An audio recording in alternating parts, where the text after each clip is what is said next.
জয় বড় মাছ জয়। থাম্বনেলটি দেখে আশা করি আপনারা বুঝতে পারছেন যে এটি বড় মায়ের মন্দির। প্রতি মাসের তুলনায় এই মাসটি একটু অন্যরকম, আর তার কারণ হলো এটি শ্রাবণ মাস, আর শ্রাবণ মাসের প্রথম শনিবারে আমরা বেরিয়ে পড়েছি। যদিও কিছুদিন ধরে প্ল্যানটি চলছিল আমাদের বড় মায়ের কাছে যাওয়ার। এবারে আমরা বাসে করে আমাদের নিকটবর্তী স্টেশন বিধাননগরে চলে এখন আমাদেরকে টিকিট কাটতে হবে, সেই জন্য ভাইকে লাইনে দাঁড় করিয়ে দিলাম টিকিটের জন্য। আর আজকে মোটামুটি গরমটাও ভালো পড়েছে, গরমেরই কারণে আমার মেয়েটাও ক্লান্ত হয়ে আমার বুকে ঘুমিয়ে পড়েছে। তারপর ওকে একটু চোখে মুখে জল ছিটিয়ে নিয়ে এবারে আমরা প্ল্যাটফর্মের দিকে, কারণ আমাদের প্ল্যাটফর্ম নাম্বারটি ছিল 3 নম্বর, তো সময় মতো ট্রেনটিও চলে এসেছে।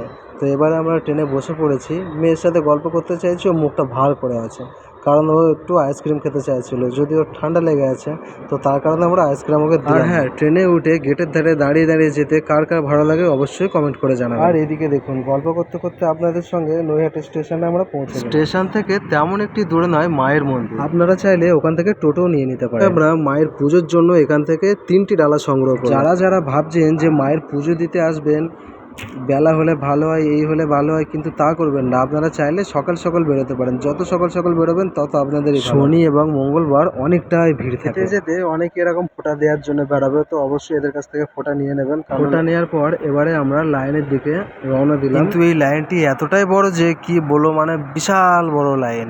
আর এখানে কোনো মানে যে বড় লোক বাকি গরিব লোক তা দেখবে না, এখানে লাইন বাই লাইন। জন্যই এখানে সব থেকে বড় বড় অক্ষরে লেখাই আছে গেটের সামনে যে ধর্ম হোক যার যার, বড় মা সবার। দিব্যি আকাশ জুড়ে ঝলমলে রোদ, কিন্তু ঝলমলে রোদে যখন আমরা দাঁড়িয়ে আছি লাইনে, তখন তো আমরা ঘেমে পুরো মানে জামা কাপড় পুরোটাই ভিজে গেছে। তো তারপর যা আমরা যেটা ভাবিনি সেটাই ঘটলো।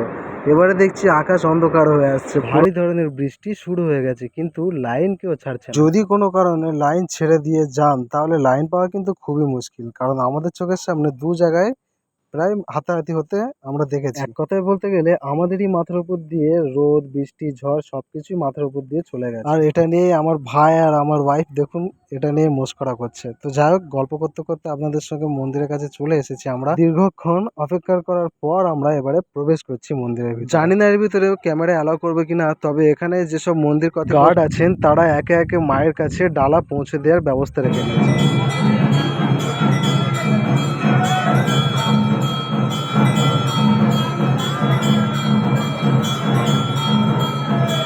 এখানে আমাদের পুজোটাও সুসম্পূর্ণভাবে হয়েছে। আর শুনেছি মায়ের কাছে যে যা চায় নাকি সে তা পায়। তো আমাদেরও মনস্কামনা একটি ছিল, তো সেই কারণে আমরা মায়ের কাছে সেটি উজাড় করে বললাম। আর আপনারা যদি চান তাহলে একবার সেখানে দর্শন করতে পারেন। আজকের ভিডিওটি এই পর্যন্ত। আর যদি ভিডিওটি ভালো লেগে থাকে তাহলে চ্যানেলটিকে সাবস্ক্রাইব করবেন, অথবা ফেসবুক পেজটিকে ফলো দিয়ে পাশে থাকবেন। দেখা হচ্ছে পরের ভিডিওতে।